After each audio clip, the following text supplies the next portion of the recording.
The Great Within, Part 10.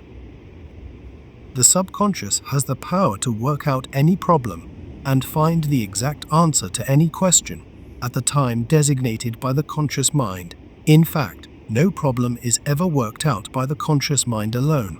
The subconscious gives the real secret in every instance, though it is the conscious mind that makes the practical application.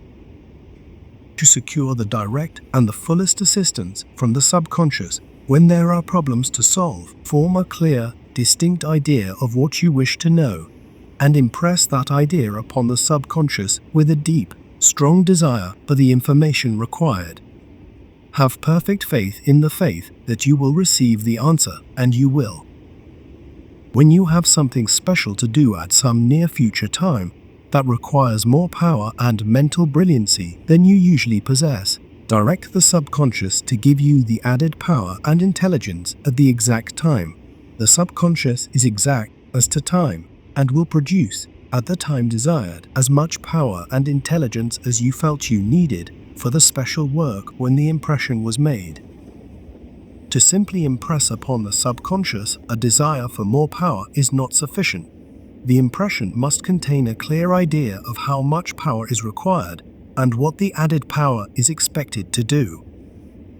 While the subconscious is being impressed for more power, the mind must try to discern and feel the life of more power, and the amount of power that is discerned while the impression is being made, the subconscious will express at the time fixed for the expression.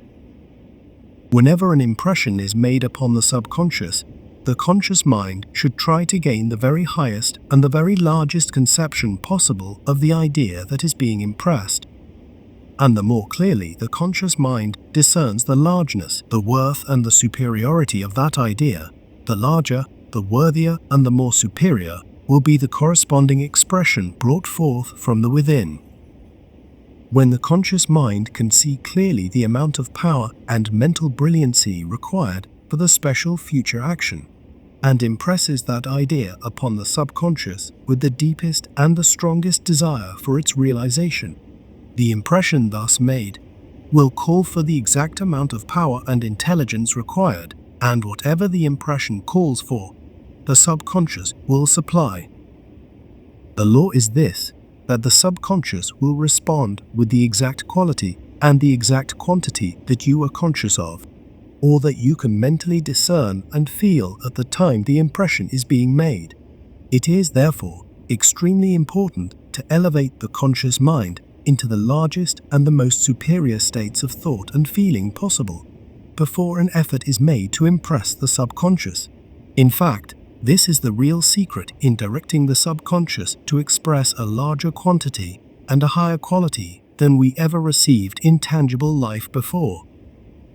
To live constantly in the deep, interior feeling of greater power, greater intelligence, greater personal worth, and greater mental brilliancy is to constantly call upon the subconscious to produce these things in larger and larger measure, and the subconscious will invariably do whatever it is called upon to do. Though we should not live in the future in the sense that the mind dwells wholly in the thought of the future, nevertheless, we should always plan ahead.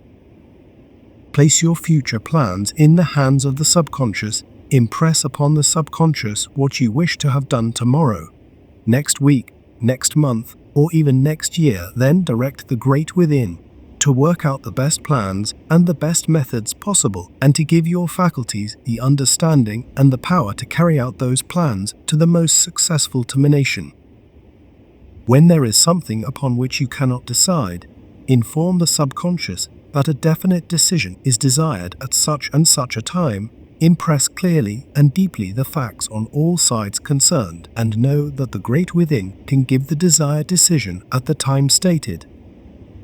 When this time comes, you will receive your answer through the feeling of a strong, irresistible desire to take one particular course, and that alone. While the answer is being expected, no anxiety should be felt, even though the last minute should arrive before anything definite appears. The mind that continues in serenity and faith will receive the right answer before it is too late. But the anxious mind will, through the confusion produced by the anxiety, prevent the subconscious from giving expression to the desired information. When two antagonistic decisions appear at the time fixed, the subconscious expression has not been given full right of way. One of these decisions will be of the conscious mind, who judges according to appearances.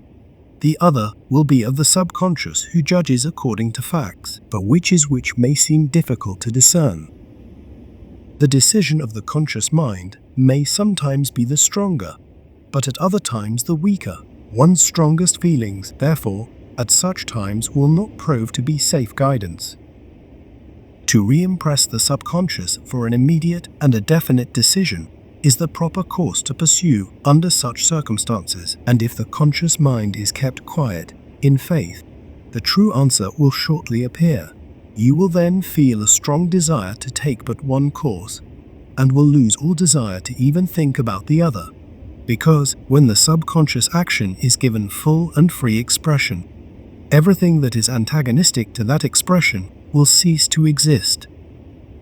It is therefore evident that we may completely eliminate the wrong by directing the subconscious to express the right, and by giving the subconscious absolute freedom to do what it has been directed to do.